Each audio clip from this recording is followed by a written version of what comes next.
Hoy en Zarandeo estamos con Enrique Menasalvas y Jesús Falcón de Bodegas Gaya, una bodega artesana y ecológica en Hervás.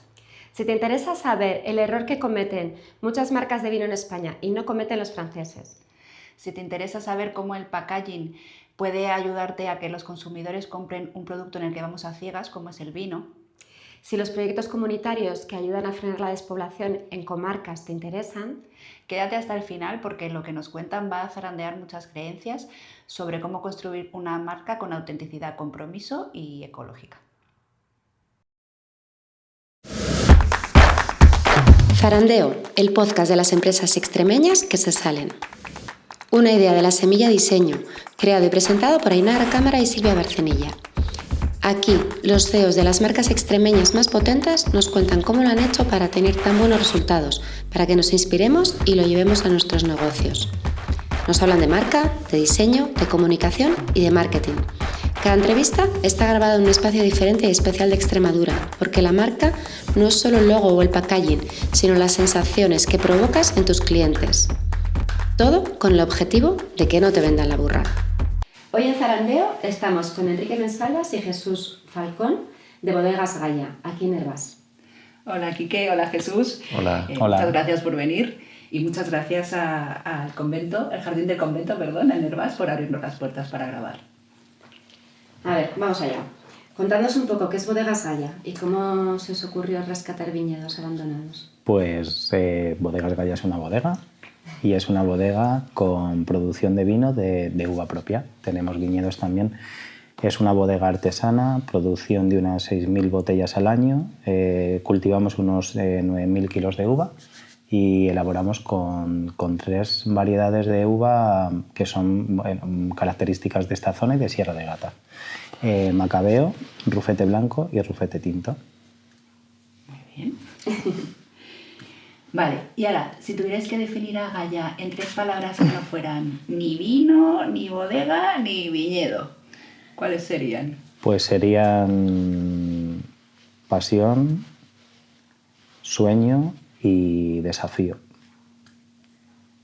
Restauración, sí. ¿Te quedan otras 2 palabras? Bueno, No, no me queda. tiene una, no.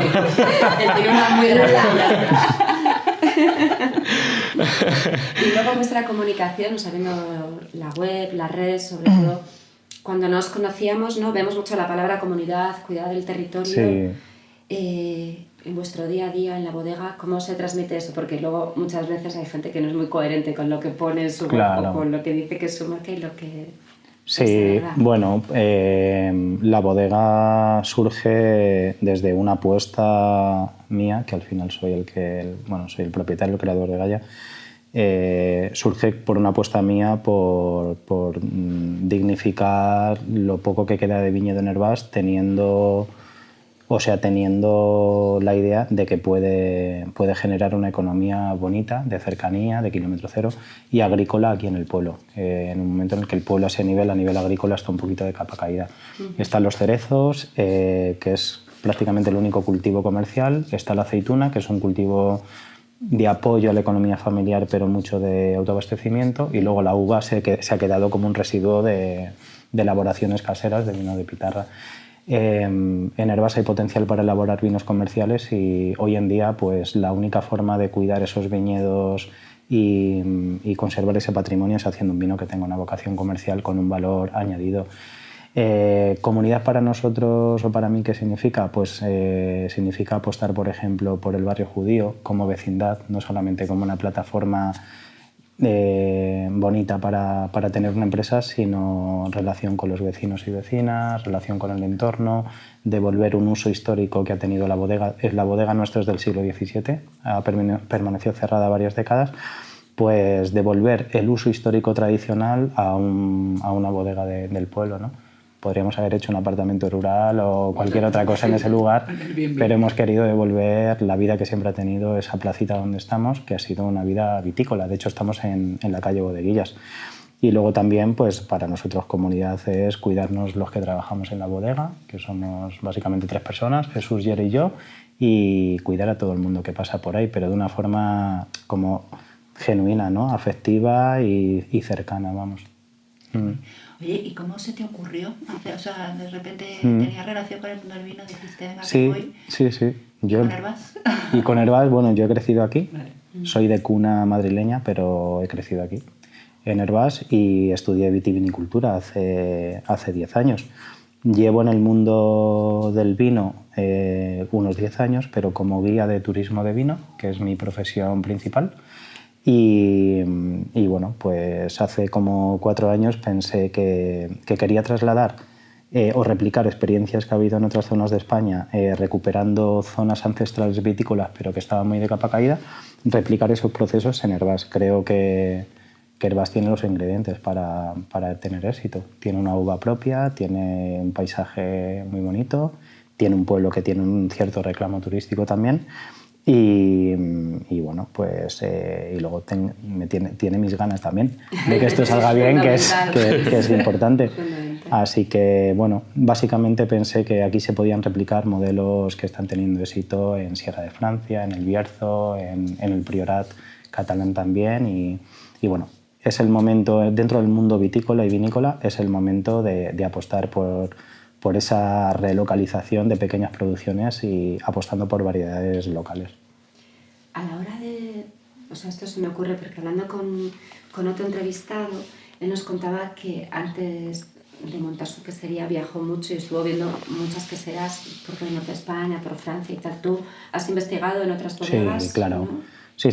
Como ver otras experiencias que funcionan. Claro, como guía llevo 10 años visitando bodegas de España todos los días de mi vida. Muchísimas bodegas. Entonces, la experiencia, o sea, lo que es Gaia está muy inspirada en mi propia experiencia profesional. Bodegas pequeñitas de Rioja, de Ribera del Duero, bodegas de la Comunidad de Madrid. Y luego también, claro, he viajado por Francia también. Y bueno, pues básicamente aquí no hay nada, como diríamos, no hay nada que no esté ya inventado. Básicamente es poner tu corazón y tu creatividad en modelos que están funcionando en otros lugares, ¿no? Manera, ¿no? Claro, exactamente. Sí. Sí, ¿no? Como traer cosas que funcionan. Entonces, si funciona, pues me lo traigo. Sí, totalmente. Y igual que el enoturismo empezó hace poquito en España, hace relativamente poco, 25 años más o menos, así a gran escala quiero decir, eran modelos turísticos que funcionaban en otros países, Francia, Estados Unidos, Italia. Y bueno, pues España tiene un atraso histórico con respecto al resto de Europa, como ya sabemos, no solamente en el tema del vino, sino en muchos ámbitos. Hemos estado muy... Bueno, pues el franquismo nos ha tenido en 40 años de atraso a muchos niveles, pero bueno, ahora es el momento en el que venirse muy arriba también, porque tenemos muchísimo que ofrecer, ¿no? Y bueno... A ver. Porque ya nos lo hemos saltado. Sí, todo. ¿en serio? Con la que quieras. Con la que quieras. No, la uva Rufete. Bueno, yo quiero contar que yo fui a la bodega. O sea, ya conociendo, no sé qué, fui a la bodega y la experiencia me encantó. Vale. O sea... Qué bien. Bueno, primero ya me había bebido una botella de vino en mi casa, la vuestra, de Rufete, que dije, qué cosa más deliciosa, y con las personas que la compartimos fue como, pues este vino de dónde sale, ¿no? Como de... Porque además luego teníamos otro como que se suponía que era como súper estrella y fue como, o sea, nos bebimos la vuestra primero, la de Bodegas Gaia primero, y la no otra nos fue vas a como, decir, bueno, no nos vas a decir cuál es la otra. Porque estábamos en el tema, pero fue como, pues ya no nos vale para nada esta segunda. No nos vas a desvelar cuál es la otra, ¿no? No, porque no me acuerdo. No, la verdad es que no me acuerdo. Pero bueno, la típica que tiene así como nombre y te la traen como he traído la botella de vino para la alubiada, ¿sabes? Sí, fue como, sí. Y luego la experiencia de la bodega, que hasta ya fuimos en familia, que estabas tú, Jesús. Eso. O sea, era una cosa de me quiero quedar a vivir aquí. O sea, y además coincidimos, fue muy gracioso porque coincidimos con un hombre que también estaba en la bodega ese día. Luego coincidimos comiendo, coincidimos con él como por todo Hervás, fuimos como haciendo los mismos planes. Y yo me fijaba en él que fue solo, porque nosotros fuimos en familia y a veces también pues, te pones a hablar y disfrutas de la experiencia, pero no tanto. Pero yo le veía a él y estaba como flotando. O sea, estaba ahí con tus explicaciones, ¿no? Del vino, sí. Con el vinito, el queso, el aceite. Estaba el hombre como con una cara de felicidad absoluta que digo, esto es, ¿no? O sea, conseguir esta experiencia en la gente es una pasada, porque, claro, yo valoré mucho el vino cuando me lo tomé en mi casa, pero ya con esa experiencia es como, quiero solo beber este vino. Claro, al final Conseguís comprendes. que sí, eso es, lo comprendes y lo aprecias mucho más, ¿no? Algo que entiendes. Claro, Pues a mí... entonces cuenta cómo es la experiencia para los que no la hemos vivido, ¿no? Sí. Para los Claro. demás. Para que todos vayan, porque a mí me parece increíble. Sí. Sí. No, claro, para mí lo más importante, ¿no? Y fue lo que me atrajo, ¿no? del proyecto fue ese equilibrio, ¿no? Entre el componente filosófico, político, antropológico, ¿no? Que la imprimió Quique desde el principio, ¿no? Partiendo desde un punto muy humano. Luego que desde primera hora hemos tenido una sinergia muy bonita, ¿no? A nivel personal. Y claro, y luego el proyecto, pues el hecho de que estás partiendo de la base de hacer que el territorio, ¿no? que rodea al Ambroz, ¿no? Que rodea Arbaz, está en plena decadencia y él le esté dando una segunda oportunidad, ¿no? De pervivencia de esas plantas, hacer que esa genética demuestre, ¿no? que había un patrimonio que era parte, ¿no? De toda esa red social y económica de la zona y que estaba denostada. Entonces, para mí, participar de eso, con el gusto que tengo además por la pelografía, ¿no? Por el estudio de diferentes variedades de vid y demás, y luego ver qué estás haciendo realmente, recuperando el espíritu de ese barrio judío de Herbaz, enseñándole a la gente, ver esa bodega, verte en esa bodega, ¿no? Defendiendo ese proyecto, pues yo creo que al final eso se nota, ¿no? Hace que la gente también te note la ilusión. Es algo que nos mencionan mucho, ¿no? La calidad humana, la atención, el vernos que de verdad sentimos porque lo hacemos y que lo hacemos de corazón, y creo que eso se nota tanto en el vino y luego a la hora de mostrarlo, ¿no? Es contagioso, ¿no? Claro. Es como la ilusión. Sí, La pasión se contagia. Hombre, no sí. Claro, no somos camareros, ¿no? Claro. Y no estamos sirviendo una Coca-Cola hecha en Getafe con una fórmula americana, claro. Estamos en nuestra casa defendiendo un producto que nosotros cultivamos, que amamos durante todo el año y yo qué sé, claro, para nosotros es como el amor que ponemos en ese vino lo queremos comunicar y compartir con la gente que venís a la bodega, ¿no? Tenemos todo el tiempo del mundo para atenderos y lo más importante es que la gente se sienta como muy acogida y muy relajada en nuestra casa, vamos.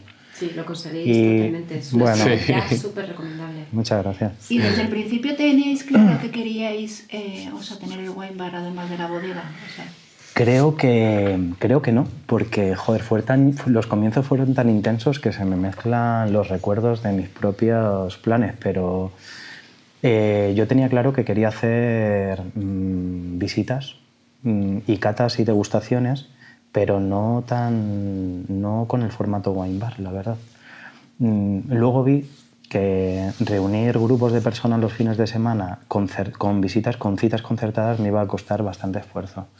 Entonces pensé, el barrio judío tiene mucho turismo, por aquí pasa mucha gente, la bodega da perfectamente la talla para tener un poquito wine bar y me fui animando a comprar mesas y abrir al público los fines de semana. Y vi que a nivel económico era más rentable que concertar citas y hacer visitas con cita previa. Dicho esto, también hacemos actividades con cita previa. Hacemos catas y degustaciones en bodega para grupos cerrados, es decir, para grupos que nos contratan por privado. Tienen que ser grupos de más de 5 personas, claro, para que nos salga un poquito rentable. Y luego también hacemos visitas a los viñedos con final en la bodega, con cata en la bodega. Y luego también combinamos esas actividades, las combinamos con visitas al barrio judío con las guías oficiales de aquí de Herbás. También las combinamos con alojamiento rural y cositas así, vamos.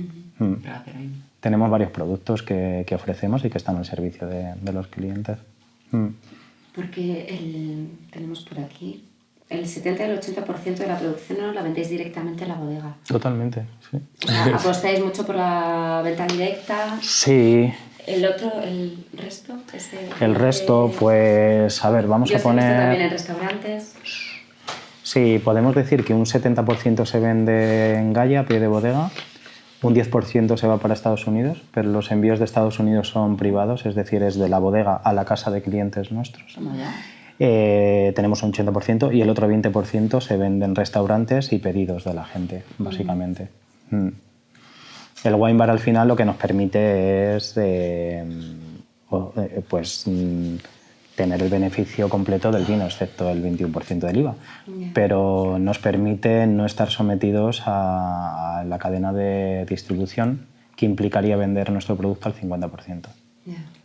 Y entonces sería muy difícil sobrevivir con 6.000 botellas anuales. Claro. Es una bodega chiquitita. Sí, sí, pero bueno, es intentar hacerlo nosotros mismos. Bueno, cuando me lo preguntan siempre explico que para mí la estrategia es aunar en una misma empresa sector primario, secundario y terciario.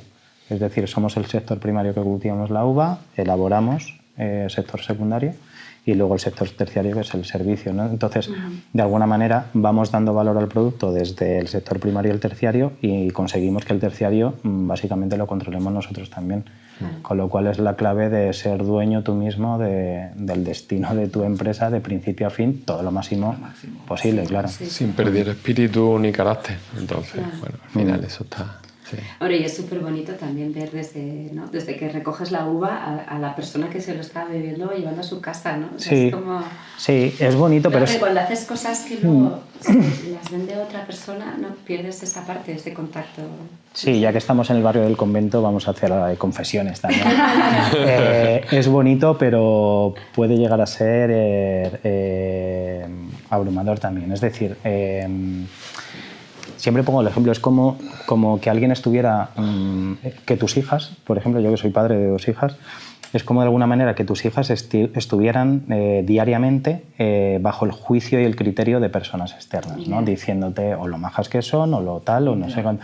Al final, estar todos los días... el recorrido de tus hijas, ¿no? Sin saberlo, claro. Este día que igual tiene... Lo cual a veces nos abruma positivamente y negativamente también el que cada botella de vino que defendemos y tal, al final estamos absorbiendo el criterio del consumidor final y eso después de miles de experiencias puede ser un poquito agotador. Claro. Cuando tú vendes un palé de vino, sale de tu bodega y te olvidas te centras en lo que te tienes. Si acaso te ponen una review y a correr. Con lo cual es un poquito intenso estar al escrutinio continuo del cliente final. Es muy bonito, pero es intenso, ¿eh? Sí. Absorbente es la palabra así. Sí, porque tienes delante a la persona que está juzgando tu obra y la están mirando a los ojos y no son 10 personas ni 100, están pasando unas 3.000 personas por nuestra bodega al año, con lo cual llega a ser un poquito intenso estar enfrente de quien está escrutando tu producto en directo delante tuya. Claro. Y tú ahí... Unas bastante duras, por cierto, encima, ¿no? Y es como, claro. ¿No? Sí, tienes que hacer un ejercicio, ¿no? De autocrítica, de humildad, de tolerancia, Sí, vamos muy inseguros, es decir, no somos, o sea, el vino, claro, creo que está rico, tal, pero bueno, soy una persona ciertamente insegura y siempre vamos inseguros con la respuesta que va a tener cada cliente hacia la copa que le estamos sirviendo. Y eso pues... Y luego hay una parte de gusto, ¿no? Por supuesto. Que luego también está... Por supuesto. El gusto individual. Calidad, que no sé cuántos super expertos vendrán a la bodega a beber, ¿no? Que luego nos gusta mucho opinar. Así sin igual tener mucho criterio. Y hablando de lo contrario a expertos, o sea, yo, que yo elijo el vino por la etiqueta. Básicamente porque me guste, por un precio, ¿no? Que digas, bueno, está en mi rango. Pero este en mi rango está, que es muy bonita. ¿Qué importancia le dais vosotros como a ese envolver? Bueno, mucho. Sí. Parece que suena un poquito superficial, ¿no? Que des mucha importancia al continente en lugar del contenido. Pero el mundo del vino es clave. Es clave porque... estás diferenciándote de la competencia y la competencia en el vino es grandísima. Estás comunicando valores, incluso con la misma forma de la botella en el mundo del vino. Quien está un poquito más metido capta que depende de la botella que uses y depende también el diseño de etiqueta, estás comunicando una serie de valores. El corcho que utilices son también valores. No es lo mismo utilizar un corcho sintético que un corcho natural. Es que eso es una decepción total, ¿eh? Cuando abres una botella y de pronto te sale el corcho ese. Claro. El corcho no corcho es como, ¿pero por qué haces esto aquí? Claro. Pueden ser bastante demostrativos, ¿no? De la atención que se le pone, ¿no? A la elaboración y al cuidado del producto, ¿no? Al final.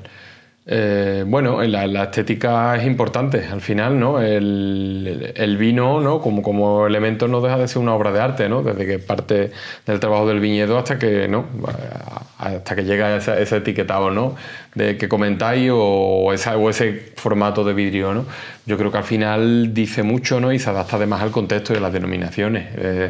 Pero bueno, en nuestro caso, pues yo creo que todo es bastante personalista y lo que se busca es apelar al territorio, ¿no? Porque es el objetivo, ¿no? De Quique, ¿no? Prioritariamente, y yo luego, bueno, al añadirme al proyecto pienso igual que él, que No es- cuidar esa etiqueta, ¿no? Sí, ¿no? Que es el tiene el troquel. pinajarro, ¿no? O con esa silueta, ¿no? De la sierra, ¿no? De Herba.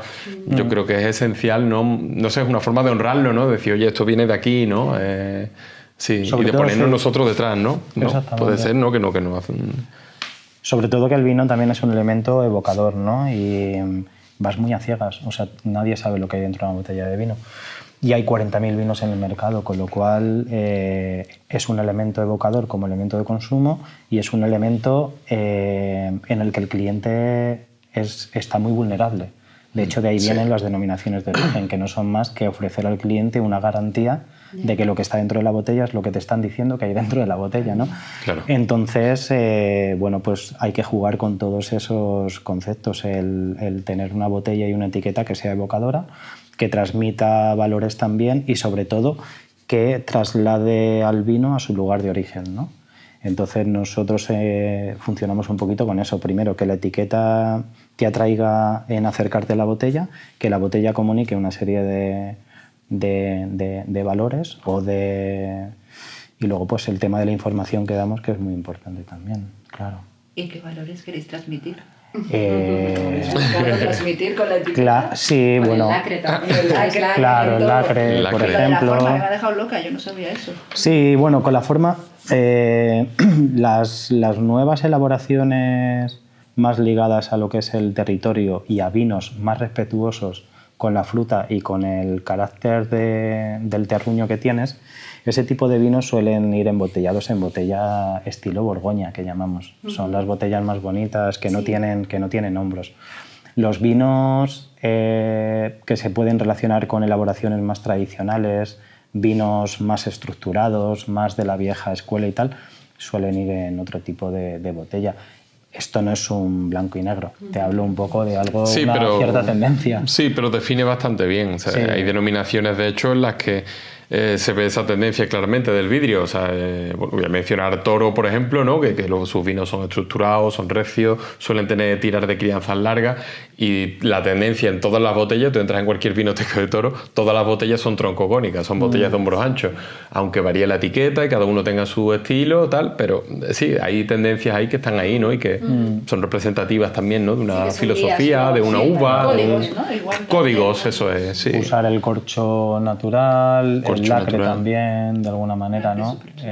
Sí, bueno, pues siempre hablamos de cosas sutiles, ¿no? O sea, una botella por sí no puede expresar muchos valores tampoco, ¿no? Pero bueno, Pero esto, que en el por mundo, Pero en el algo mundo dice, del vino, ¿verdad? para los wine lovers, sí Claro. que hay, Claro. sí que captas un poquito, Sí. a través de la presentación, captas un poco por dónde puede ir lo que te quiere expresar. Se nota mucho el mimo, ¿no? Dices, bueno, Sí. si esto está cuidado por fuera, pues yo me imagino que el producto Sí, también. no es lo Pues mismo utilizar una etiqueta de papel feo barato. Nosotros, bueno, utilizamos un papel que se llama cotton, que es una etiqueta que tiene textura, tiene rugosidad. Es una etiqueta que nos cuesta un pastón, claro, pero bueno, no es lo mismo utilizar esta etiqueta que una etiqueta simplona, ¿no? Claro. Sí, parece textil, ¿verdad? Casi, ¿no? Parece un Sí, parece algo. textil fino o un papel de calidad, ¿no? Algo así, ¿no? Sí, transmite... Vale, un reto que veo aquí es que habéis como ido adoptando parcelas de viñedos que eran como muy poco Muy poco. rentables, con bajo rendimiento. ¿Qué supone todo eso? Hostias. Aparte de que sois aventureros. La marcha. Sí, sí. Pone alimentar a los fisioterapeutas a través de nuestras deslomes. Sí, porque sí, contanos no. Bueno, un poco, supone- claro, esto es muy estacional, pero ¿cómo es un poco vuestra vida? Porque claro, estamos hablando del wine bar y parece que estáis en la bodega ahí tranquilos. Poniendo Sí, vinos a la viña. el vino entra ahí, Y se habla- hace y hablando solo, de vino. la viña también se poda sola, sí, sí. Pues bueno, hay que partir de la base, ¿no?, de que Herbat tiene una viticultura un poquito residual, marginal y que procede, al final de parcelas familiares, ¿no? No son parcelas de monocultivo, son parcelas que alternan diversos frutales entre medio de la cepa, olivar, líneas de olivar. Es decir, hay una competencia fuerte entre las plantas, también hay un equilibrio biológico en cuanto al suelo que creemos que es muy enriquecedor para la uva, y eso se nota luego en el vino final.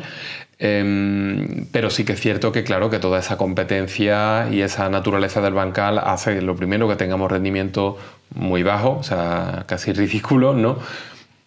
Y luego que el trabajo lo tengamos que hacer de forma manual, ¿no? Manual y a pata, y caminando y cargando peso y con herramientas manuales, no entra un tractor, entonces, Pero eso hace también que nuestro trabajo, que nuestro contacto, ¿no?, mejor dicho, ¿no?, con las mismas plantas sea mucho más íntimo. Al final es un diálogo, ¿no? Cuando trabajamos hablamos mucho de ello, cuando estamos en la cepa estamos un poco en meditación, ¿no? Y estamos al mismo tiempo analizando qué es lo que necesita la planta. Cuando tú estás con maquinaria pesada, con métodos industriales, tu viticultura no va a ser sostenible, estás agrediendo el terreno mucho más y no estás cuidando al detalle de la planta. Nosotros individualizamos.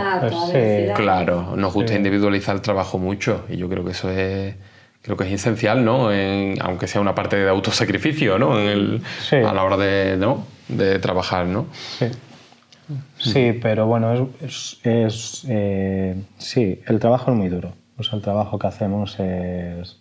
Yo echo de menos tener 10 años menos físicamente. Sí, claro. Y como no puedo, pues he engañado a Jesús. Bienvenido, Jesús, te ha tocado. Amigo. Pero yo encantado, porque yo, si no tengo actividad física, me muero. O sea, que hay veces cuando estamos en bodega, ¿verdad, Kike? Que le digo, ya echo de menos la viña. O sea, es una gozada, vamos. Es un trabajo duro y bonito a la vez. Combina partes muy de trabajo bruto, por decirlo de alguna manera, y luego trabajo muy técnico. La poda ahora estamos podando, la poda es muy técnica. No dejamos que nadie pode con nosotros. Realizamos un tipo de poda, intentamos, que se llama poda de respeto. Intentamos seguir los preceptos de la poda de respeto, que es una poda que intenta alargar el vigor y la vida de las plantas a través de una comprensión más integral de la biología de la madera de la vid. La biología interna, claro. Y que es básicamente intentar hacer lo que hacían los abuelos hace décadas. Básicamente todo eso se ha perdido, la mecanización industrial ha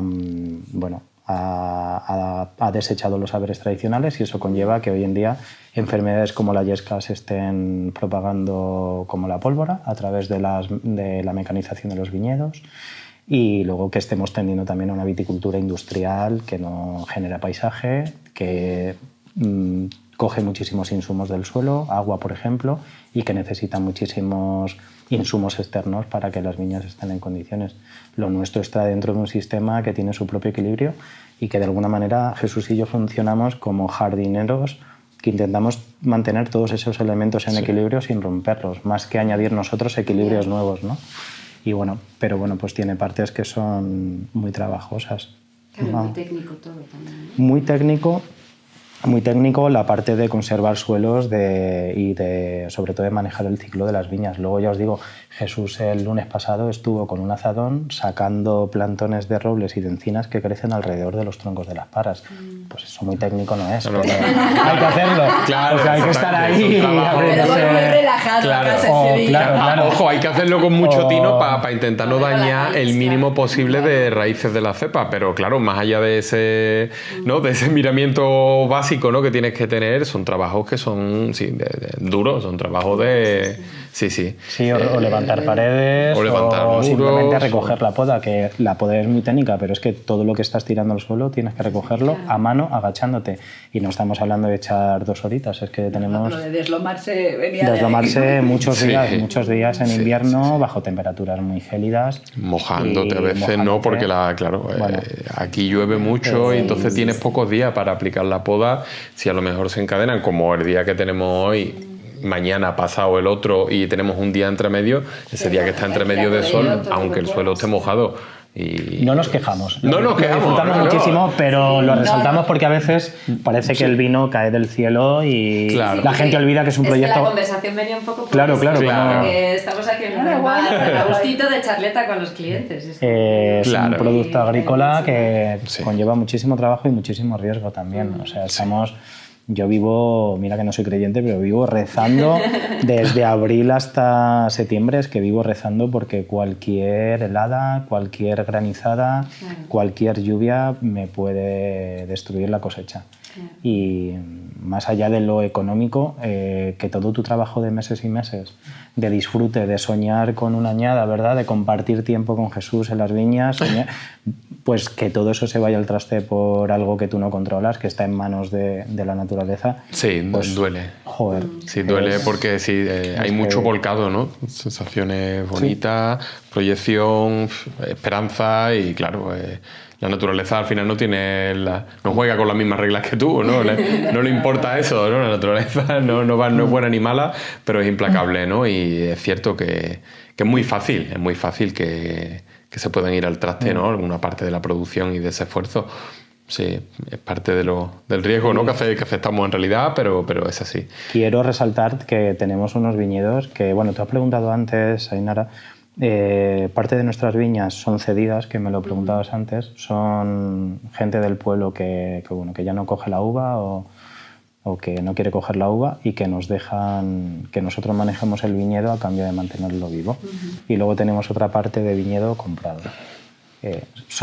Vivís aquí en Extremadura y sabéis que hay mucha gente dispuesta a que la gente joven lleve olivares y lleve tal a cambio de algo o a Hombre, es cambio que de nada. es un cambio muy bueno, ¿no? Porque tú tener un viñedo que si lo dejas se va a echar a perder, Sí. que alguien te lo cuide. Sí. Claro, que te dé... Sí, nos acuerdo que sea luego. es complejo. Este año, por ejemplo, una de esas viñas cedidas, el jabalí se ha comido 1000 y pico kilos, 1500 kilos así. Se ha puesto a gusto. Sí, es que Joder, se han puesto... Yo los tengo, o sea, en la puerta de casa, ya es una cosa... Sí, que- sí, sí. Pues... O sea, que no les da ya ninguna vergüenza. No, Me claro. en el sofá, tumbaba uno, cualquier día. Sí, es que es una cosa exagerada. Sí, Por ejemplo, sí. pues con una viña cedida, claro, ahí tenemos miles de euros en vallado, si queremos vallar. Entonces, claro, una viña que no es tuya, te enfrentas a ese dilema de que invertir demasiado dinero en ella pues no es rentable porque no es una viña que te vayas a quedar tú. Entonces, bueno, tiene sus cositas. Sí, es bien difícil. Y a ver, porque habéis contado lo difícil, o sea, lo artesanal que es todo, también tenéis una variedad de uva que no es muy conocida, tenéis como una labor de divulgación y de comunicar vuestras cosas potente, ¿cómo lo hacéis? ¿Cómo? ¿Lo de potente es una pregunta o una afirmación? Es una afirmación. ¿Es una afirmación? Sí. Sí, ¿no? Bueno, claro, yo creo que somos- tenéis mucho que poner en valor. Sí, somos pequeñitos, hacemos lo que podemos, pero sí, aquí en Extremadura somos los únicos que elaboramos con rufete. De hecho, la bodega ha sido la que ha pedido a la Junta que autorice esa uva para vinificar aquí, porque antes no estaba autorizada.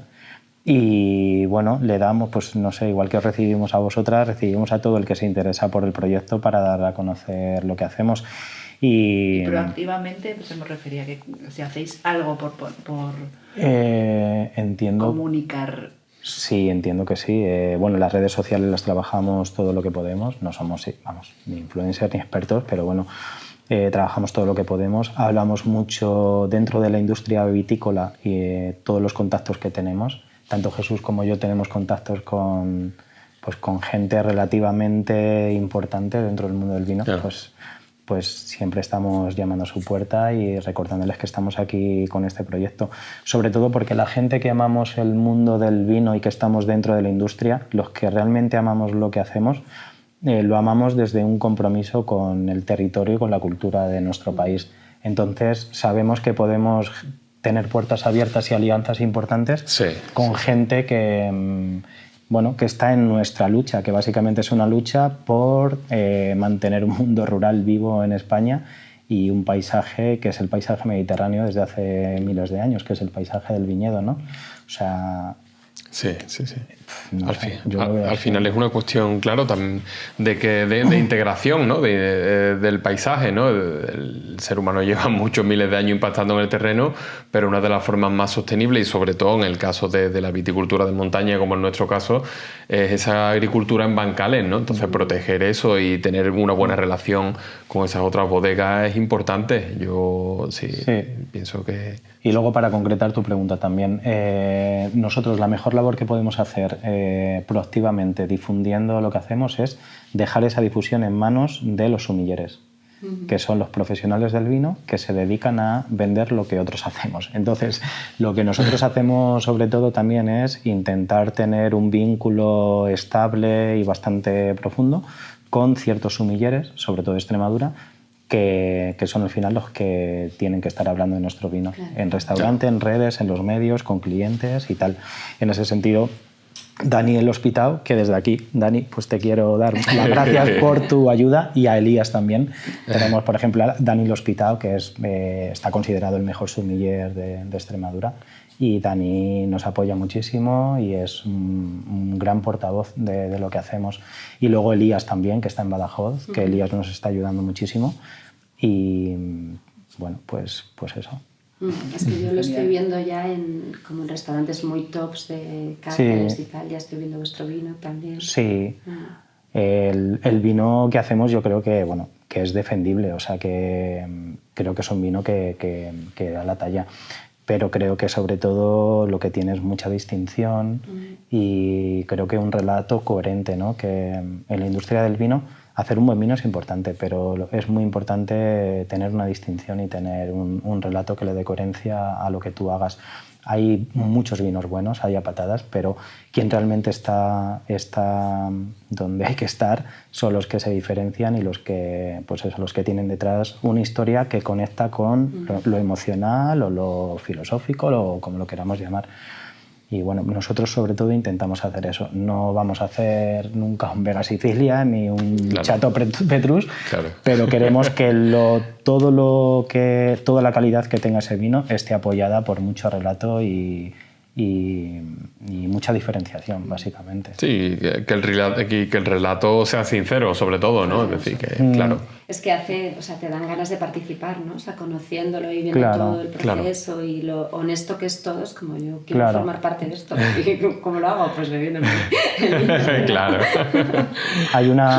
Sí, digamos que la mayor debilidad que tenemos es que no estamos dentro de una región de calidad, es decir, no estamos en una DO.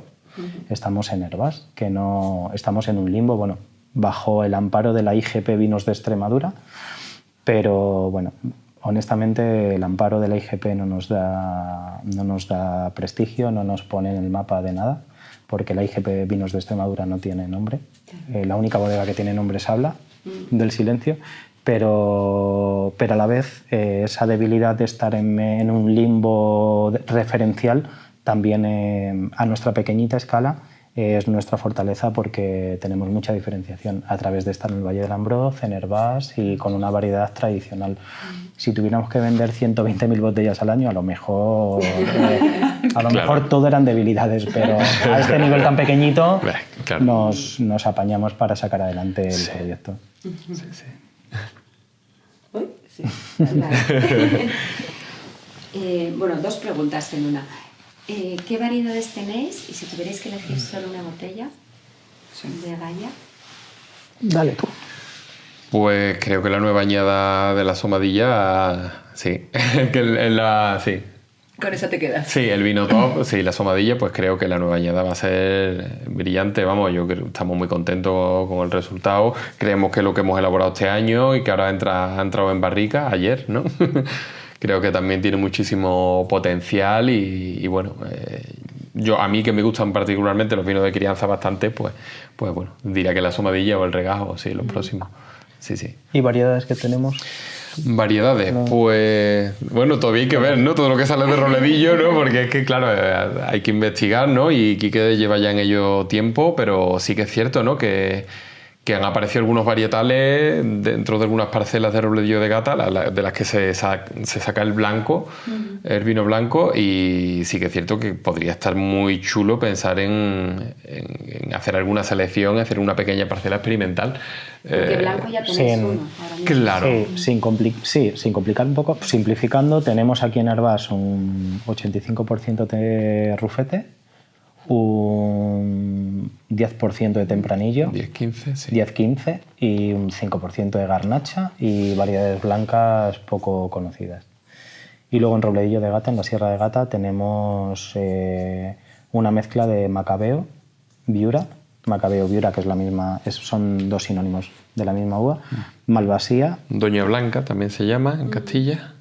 y luego rufete blanco, que es lo que se ha dicho tradicionalmente en esta zona, verdejo serrano, pero que realmente, legalmente hoy en día, Sí, es bonito ese es nombre, verdejo sí. serrano. Eso mezclado con muchísimas variedades Pero minoritarias. hay muchísima variedad. ¿no? Sí. O sea, es Sí. curioso. De alguna manera, el mundo de la viticultura es el mundo de los flujos humanos. Es decir, los seres humanos nos hemos movido, y más en Europa, a través de migraciones, a través de peregrinajes, a través de exploraciones o lo que sea, y los humanos hemos ido dejando trazas de esa mezcolanza a través de la viticultura, con lo cual variedades que están en el Camino de Santiago se corresponden a variedades francesas que han llevado aquí a través de los flujos de peregrinaje. Y nosotros en Robledillo hemos descubierto variedades del sur de Francia que posiblemente tienen que ver con los procesos migratorios de los extremeños hacia Francia o hacia Cataluña. Entonces, y Herbás, por ejemplo, Me encanta, o sea, me vuelvo para mi pueblo con unas cuantas viñas ahí debajo. claro, sí, así era. Y de mi pueblo me llevo viñas a Francia.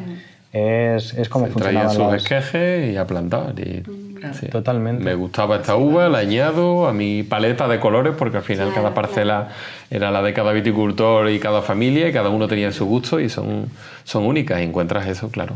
Sí, es lo que dice Quique, es una fiel reproducción, ¿no?, de ese flujo humano constante, ¿no? Y bueno, eso...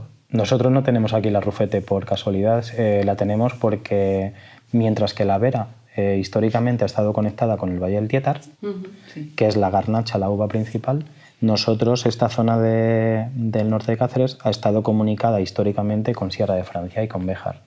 De hecho, Claro. ha pertenecido a Béjar hasta hace 150 años, con lo cual la uva que tenemos aquí refleja básicamente la conexión histórica entre dos territorios que son hermanos y linderos, Sierra de Salamanca y el Valle del Ambroz, básicamente. La garnacha la tenemos de forma residual porque, pues, por esa conexión con Gredos, ¿no?, que tenemos, pero que no es tan fuerte como la que tiene la Vera. Y luego la Tempranillo la tenemos pues porque es la uva, yo la llamo la uva invasora, es la uva invasora que ha empezado la a Trump de las colonizar. uvas, ¿no? Sí. Es muy imperialista la Tempranillo.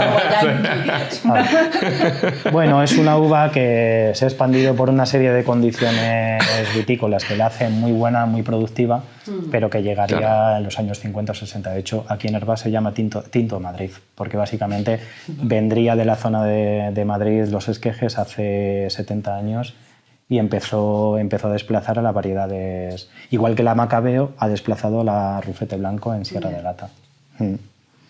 Digamos que también se pueden trazar los flujos humanos, como he dicho, pero también se puede trazar lo que es la deriva de la economía y de los procesos económicos y de industrialización dentro de los territorios. Uvas más productivas, más aptas para vinos industriales, han ido colonizando a las uvas nativas que al final se las ha ido arrinconando por una falta de productividad, una falta de aceptación de mercado o básicamente por modas también. Por Claro. un lado, las Sí, pequeñas moda. producciones familiares son las que igual han podido salvar, ¿no? Totalmente. Y en Sí. Esas Haces tu variedades. vino. Sí, esencialmente. Porque es verdad que Herbás está lleno de bodegas, o sea, ¿no? Luego te vas fijando Sí. y hay muchas bodegas ya no. así Casi cada familiares, casa pero- del sí, casco o sea, me imagino que muchas histórico. estarán cerradas, pero que Sí. se ve en los edificios Sí. mucha Qué planta humo. baja que... Siempre, cuando vienen los de Badajoz, claro, tenemos muchísimos clientes con mucho cuidado, pero siempre les intento decir que la creación de ese paisaje vitícola de Badajoz es muy reciente, pero que realmente donde estaba la madre del cordero de la viticultura y la enología tradicional extremeña ha sido en otras zonas. No voy a decir en esta solamente, pero en otras zonas. Y no hay más que ver la arquitectura de los pueblos. Tú vas a Badajoz y las casas no tienen bodega. Tú vienes a Robledillo de Gata, a Descarga María, a Hervás, a Casas del Monte, y todo el pueblo está conformado en base al mundo del vino, como tú estabas diciendo, Inara, en Hervás. Pero desde hace 600, Sí, además 700... que forman parte de la casa, de la ¿no? casa. Porque, por ejemplo, en la Vera las bodegas son independientes, son como casitas bajas, como adosadas, están como por el medio del pueblo, pero Sí. no forman parte de la casa, Sí. son independientes, es diferente. Me gusta que sea como... Yo que soy del norte, ahí era pues las vacas abajo, ¿no? Sí, las casas de claro. los caseríos Claro. es las vacas abajo y luego la familia, ya que es como la bodega Sí. abajo y luego la familia. Y bueno, son varias premisas. Primero, el minifundio, claro. En esta zona del norte de Cáceres no ha existido el latifundio que ha habido por Badajoz, con lo cual las familias tenían más capacidad de elaborar, de ser productores, no solamente braceros y bueno, eso. Y peones. Y por otro lado también teníamos mercados importantes que pagaban bien el vino. Primero, Hervás tenía Béjar con una industria proletaria muy potente, un proletario industrial muy potente, y luego teníamos Salamanca también. Y en ese sentido, Badajoz estaba más en medio de la nada. No había tantos mercados que pagaran bien por el vino. Badajoz se empieza a desarrollar en los años 50 y 60, cuando viene la industrialización. Zonas de montaña y de minifundio muy poco mecanizables comienzan a no ser competitivas frente a otros lugares más llanos donde la agricultura... Meter ahí el tractor Y ala. Claro. a correr. Claro. Claro. Oye, una última pregunta. Luego ahora hacemos como 12 que son como más rapiditas, Sí. pero una última. ¿Cómo veis Bodegas Gaya de entre aquí a 5 años? ¿Qué os gustaría? ¿Cuál es vuestro sueño? Hombre, pues... Puede ser quedarse como estoy, ¿eh? Yo- Que también, yo- vale, yo Virgencita que me quede como estoy. que no Claro. pienso que- Yo creo que estabilizar un poquito, ¿no? Un poquito más estable, ¿no? Con respecto a producciones y sobre todo a lo mejor ampliar algo más de viñedo, ¿no? Eso sí me ilusionaría, ver que dentro de unos añitos hubiera algunas parcelitas más que tuviéramos para seguir jugando, ¿no? Para seguir componiendo y bueno, poco más, ¿no? Que por ahora yo creo que vamos en la senda correcta, o sea que el tiempo va a ir solo... Sí, creo que las fórmulas son correctas, las que inició Quique y bueno, el camino, sí, yo creo que están bastante bien marcados, ¿no? Es cuestión de empujar, ¿no? Total, sí. Bueno, solo por... Yo podría decir de conseguir tener ingresos suficientes para ampliar nuestro sueño y nuestra visión. Como dice Jesús, plantar más viñedo, comprar más viñas y quizás hacer alguna otra cosita por el pueblo también, Sí, de alguna sí, manera. Sí. Venga, pues vamos con las preguntas rápidas. El lema de Zarandeo es que no te vendan la burra. ¿En algún momento en Bodegas Gaya habéis sentido que os vendían la burra? Que nos vendía la burra. Pues yo personalmente he visto muchas bodegas y muchas viñas donde me han intentado vender la burra, el paisano de turno. Sí, claro. Pero bueno, ya se le ve venir.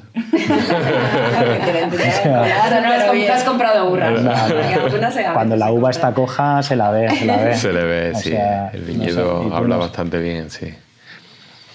No tengo ahora mismo... Bueno, no podría resaltar ahora mismo ninguna, pero bueno, sí que es cierto que cuando...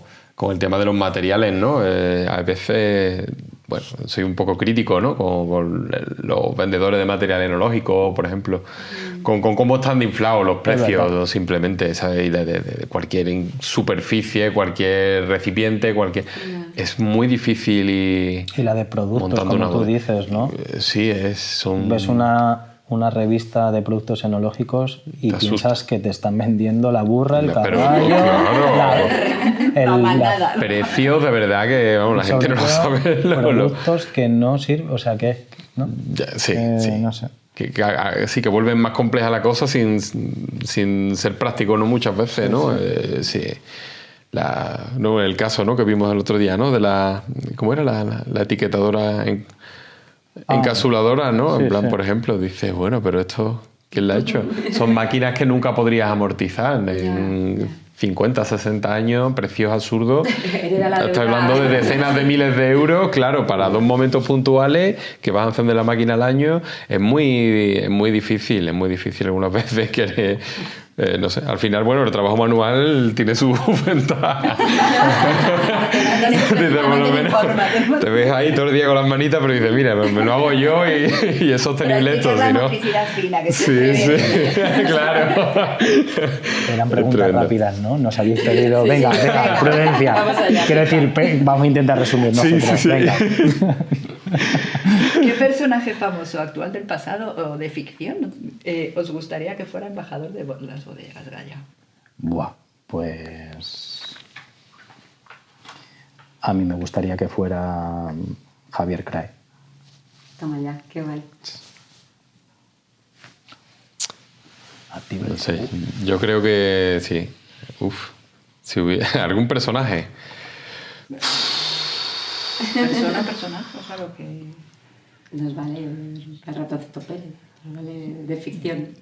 No, pues entonces no, nada. No hay nadie, no me convence nadie. Vosotros, sois vosotros. Y vosotros. No he hecho mucho cuenta del mundo así de los personajes. No. ¿Y algún sueño que hayáis cumplido gracias a Bodegas Gaya? ¿Algún sueño que hayamos cumplido gracias a... Hombre, muchos... Yo he cumplido muchos. Sentir que puedo vivir del campo en mi pueblo, de lo que da la tierra, de cultivar. Sí. Es que le habéis dado una buena vuelta a cómo hacerlo. Yo directamente siento que estoy en mi sitio. ¿Sabes? Esa sensación nunca la había tenido. Y he estado en varias denominaciones, en varias bodegas, ¿sabes? Y yo creo que desde que lo he conocido a él y me he ido integrando en el proyecto, pues sí, esa sensación de certeza a nivel vocacional, profesional, ¿no? Que te diste a llegar a casa y no seguir investigando sobre el mismo tema de la viticultura como monotemático. Yo creo que esa señal de no agotamiento te dice, ¿no? Que estás en tu sitio, que Es una buena yo señal, creo que esa sí. felicidad, inigualable.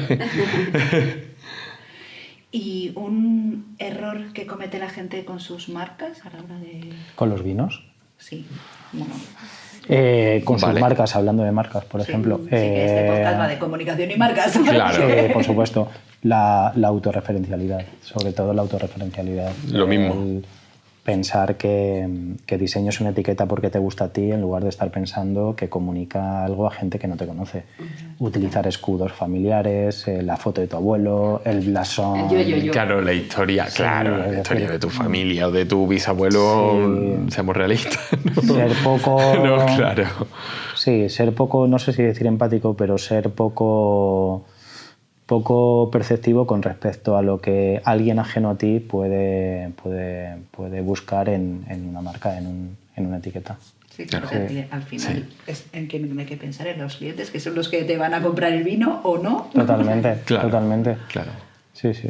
¿Ya alguna anécdota que hayáis vivido en la bodega? Algo así. Igual el wine bar ahí da bastante Pues, juego. además de que ayer bebió glicol, Exactamente. se bebió el refrigerante. Exactamente. Voy a probar el cítrico, vaya, no era cítrico, era glicol. Alguna anécdota. Bueno, en verano pasó por allí una chiquita, una chavala, vamos, mayor que nosotros. Esta chica, una moza.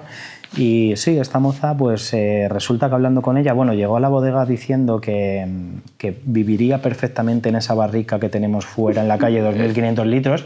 Y dije, pues bueno, pues típico comentario chorra, ¿no? Chorra, gracioso. Y luego hablando con ella, pues resulta que esta chica era la que se había pasado casi 2 años viviendo en una cueva en Granada. Toma ya. Sí. Y la propuesta de la barrica era real, vamos, que la dijo en serio. Que ahora me suena espacio. Claro, sí. Fue, y bueno, tuvimos una conversación con ella muy guapa, vamos. Ese día fue curioso. La chica es maravillosa y Tiene que ser una persona muy especial. es muy especial. Es una chica muy especial. Vive en su furgoneta ahora mismo y No, claro, totalmente amplia. tiene un cierto vínculo con Herbás, que no vamos a desvelar, pero tiene un cierto vínculo con Herbás y fue muy bonito compartir un rato con ella. Sí. Qué buen regalo. Sí, fue muy chuli. ¿Qué os gustaría que aportara Bodegas Gaya al mundo? ¿Ese mundo, Herbás, el mundo del vino o el mundo universo universal? Joder, pues primero una lucha contra la despoblación, un empoderamiento una sensación a alguien de aquí, de este pueblo joven o de los pueblos de alrededor, de que realmente si nos lo montamos bien y tenemos suerte y apoyo, obviamente esto necesita un poco de todo, podemos vivir del territorio sin estar en manos de grandes empresas, sin estar en manos de, bueno, pues de intentar, pues eso, tener el futuro en nuestras manos. Y luego también pues el orgullo de ser de pueblo, que nos hace mucha falta en un mundo donde lo único que se celebra es lo que proviene de la ciudad y lo que se hace para la ciudad, ¿no? Entonces, pues yo qué sé, pues si Gaia puede aportar un poquito de esa dignidad y de ese orgullo, ¿no? del mundo rural, pues joder, es un poco lo que buscamos, vamos. Sí, sí, sí. ¿Y algún mentor o alguien que os haya inspirado especialmente en vuestra formación o en vuestro camino? Bueno, a mí me gusta mucho el contexto del marco de Jerez, ¿no? En cuanto a los vinos, y entonces sí que es verdad que tengo bastante fijación por Willy Pérez, el actual, bueno, el hijo de Luis Pérez, Bodegas Luis Pérez, y que está impulsando varios proyectos de recuperación de viñedo allí, de variedades de la zona del Guadalquivir y demás, y que bueno, yo creo que le está dando un giro a una denominación que estaba bastante estancada como es Jerez. Bueno, hay varios viticultores de ahí de la zona, pero creo que él tiene un discurso bueno y creo que bueno, que es bastante parejo al nuestro, ¿no? Cada uno en su contexto regional, su variedad de uva, pero a mí me resulta una referencia bastante importante, vamos, lo sigo mucho, sí. Vale, pues yo quiero resaltar a Bossi. Bossi, un saludo. Quiero resaltar a Bossi, de Sierra de Francia. Es el viticultor que rescató la Rufete Blanco del olvido, el viticultor que ha puesto la Rufete tinta en valor junto con otras personas en Sierra de Francia, un compañero de batallas y una persona a la que nos miramos muchísimo. Un tío que con su humildad y su sabiduría pues nos lo dice todo, vamos. Es un ejemplo para nosotros. Sí lo es. Sí. Además, siempre abierto a cualquier pregunta que le escribes un momento por el WhatsApp y de momento te llama automáticamente, que se pega una hora hablando contigo, ¿verdad? Y te ilustra lo que haga falta. Oye, ¿qué tal? ¿Qué vamos a hacer? ¿No? El otro día, ¿no? Hablábamos de los injertos en yema, que es una forma, bueno, de injertar la cepa perdida prácticamente, que él conoce algo y de momento ya se ofrece para que vayas a aprender con él. Entonces nos da aliento, nos da conocimiento. Es un tío, la verdad que sí. Cuando te encuentras con gente generosa. Sí. Y un tío de pueblo que vive en su pueblo y que ha conseguido hacer un oficio de la viticultura y que ha conseguido incluso sobrepasar los límites de su región para convertirse en un maestro y en una inspiración de lo que es la recuperación de las variedades tradicionales. Esta gente mágica que surgen en lugares inesperados y que marcan un territorio muchísimo más que otras cosas, ¿no? ¿Un consejo que os daríais cuando empezasteis con la bodega? Así como de empresarios.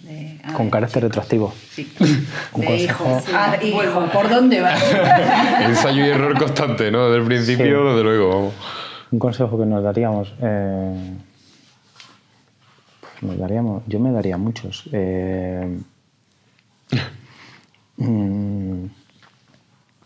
Ser más organizado y llevar los libros de bodegas al día. Porque la burocracia es esencial, no es broma. La burocracia, si no la llevas al día, es un auténtico caos y yo estoy medio sumergido en ese caos. Vale, ¿y algo que os hayan dicho sobre Bodegas Valle que os haya hecho especial ilusión? Bueno, pues Lías, el sumiller este de Badajoz que os comentamos antes, nos dijo que éramos arqueólogos del vino. Y a mí me gustó mucho, me pareció muy bonito. Sí. Una frase preciosa. Sí, lo es. Y una pregunta que no os haga nadie, pero que a vosotros os encantaría poder responder, o sea, lo típico de nadie, algo del proceso de la bodega que os gustaría poner en valor en particular. Pues no os gusta. O con 3.000 personas que pasan por ahí os preguntan de todo. No queda nada por explicar. Queda prácticamente nada, es que son... Sí. Son incisivos. Sí. No queda nada por preguntar, vamos. incluso si somos Sí, claro, pareja. vosotros estáis muy expuestas, claro. Sí, no sé.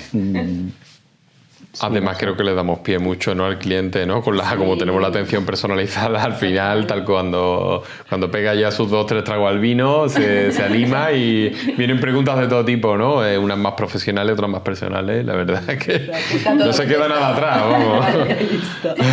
Y a la hora de tomar decisiones, o sea, ¿sois muy de planificar? ¿Está todo muy planificado? ¿Improvisáis? ¿Cómo? Bueno, estamos intentando ser cada vez más organizados. Este año es el primero que hemos elaborado bajo un protocolo de elaboración y una trazabilidad también digital. Qué bueno. Pero es el primer año, ¿eh? Es el primer año. El que más puede decir si somos organizados, que no lo somos, o que no lo soy, yo creo que es Jesús, ¿no? Okay. Yo creo que, hombre, sumamos todos, ¿no? Al final, bueno, cada uno tiene su sistema, pero sí que es cierto que, ¿no?, que al partir, y es una, bueno, es una fortaleza, pero se convierte en debilidad a veces, ¿no? Yo creo que trabajamos mucho desde la horizontalidad, vamos, aquí que lo demuestra constantemente. Entonces, ¿qué pasa? Que muchas veces, pues, no podemos llegar a ser, ¿no?, de tan horizontales, a lo mejor nos ponemos a hablar, ¿no?, Yerel, yo, y aparte lo que nos diga, ¿no?, el asesor o un colega que nos ha dado un consejo sobre algún punto de la elaboración concreto, tal, y sí que es cierto, ¿no?, que podemos ser un poco caóticos, ¿no?, a la hora de tomar decisiones, ¿no? Pero sí que es cierto que, bueno, que luego, bueno, tenemos en cuenta todas las ideas unos de otros, sí. Y yo creo que eso se nota también, ¿no?, porque ¿no?, son como piezas del puzzle y cada vez las cosas fluyen más, ¿no? Hay que aprender, ¿no?, a tener más disciplinas, ¿no?, o estar en nuestro sitio, ¿no? Cada uno la parte que le toca, ¿no? Pero a veces quizás... Sí. No, que a veces quizás podemos ser un poquito caóticos por el hecho de que hacemos todos de todo y a veces ya vamos cansados. Claro. El trabajo en bodega es muy cansado y a veces...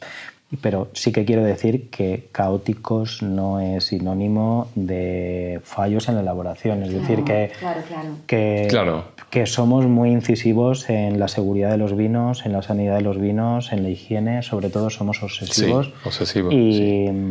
Y bueno, pues eso, estamos muy, muy pendientes. En la bodega se pueden cometer muchísimos microfallos que lleven a vinos con defectos, vinos oxidados, vinos evolucionados, vinos contaminados y nosotros somos... No en nuestro caso, ¿no? Somos muy, no sé, somos muy... De hecho, a veces de más, vamos. Caóticamente perfeccionistas. Sí. De hecho, a veces... Sí, yo creo que más despistados, ¿no? También, ¿no? Que estáis todo el rato como buscando y pensando y... ¿no? Sí, o sea, de inquietud, igual.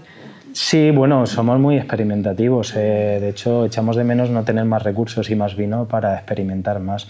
Pero totalmente. Claro. Somos muy... Sí, muy de buscar nuevas formas de elaborar y nuevos vinos que hacer y tal. Pero bueno, sí, es lo que decía Jesús. Ayer nos tiramos media hora los tres para decidir cómo subíamos una barrica al último escalafón de la pirámide de barricas y estamos en los tres, yo qué sé, pues, los tres ya desbarrando y... Claro, ya agotado físicamente, mentalmente, sí. Y es como, sí, se dan situaciones bastante simpáticas. Y la última, para terminar, ¿qué titular de periódico os gustaría ocupar? Bodegas Gaya, tiquití. ¿Querríamos salir en el periódico? Ninguno. Bueno, una revista del vino, ¿no? Pero bueno, sí, por la parte antropológica y cultural y política, sí. Sí, ahí sí, porque creo, ¿no?, que es una parte importante, ¿no?, de lo que hacemos, ¿no? Sí. El defender el medio rural y darle, ¿no?, reestructurar sus raíces, ¿no? Creo que es parte esencial del proyecto, ¿no? A lo mejor estaría guay aparecer en... Sí, Bueno, pues sí, a lo mejor por fantasear un titular podría ser después de 10 años de andadura vitícola, Bodegas Gaya consigue que otras bodegas se interesen y se establezcan en el Valle del Ambrot. Algo así, ¿no? Sí, puede estar bien, sí. Para dentro de 10 años volvemos y vamos a ver qué ha pasado. Al Consejo Regulador de la Denominación de Origen, Valle del Ambrot. Valle del Ambrot. Que sois vosotros, Director técnico. Bueno. Pues mil gracias Jesús. A vosotras. Quique, por vuestro Gracias. tiempo. A vosotras. Y quédate un poquito más, que ahora te enseñamos el jardín del convento. Hay jardines que solo son espacios verdes. Y luego está el Jardín del Convento, en Hervás, que es la obra de más de una vida. La obra de Carlos, que con solo 18 años conoció a la que sería su mujer y se enamoró de ella y del jardín de su casa familiar. Bajo sus cuidados, el bosque centenario recuperó sus caminos y geometría decimonónica. La rosaleda fue creciendo y también crecieron las dalias, los magnolios, las glicinias, los frutales y el huerto. En 2001 convirtieron esa casona burguesa de 1800 en un alojamiento rural que respeta la distribución original y por eso cada una de las 8 habitaciones es diferente y tiene un carácter propio.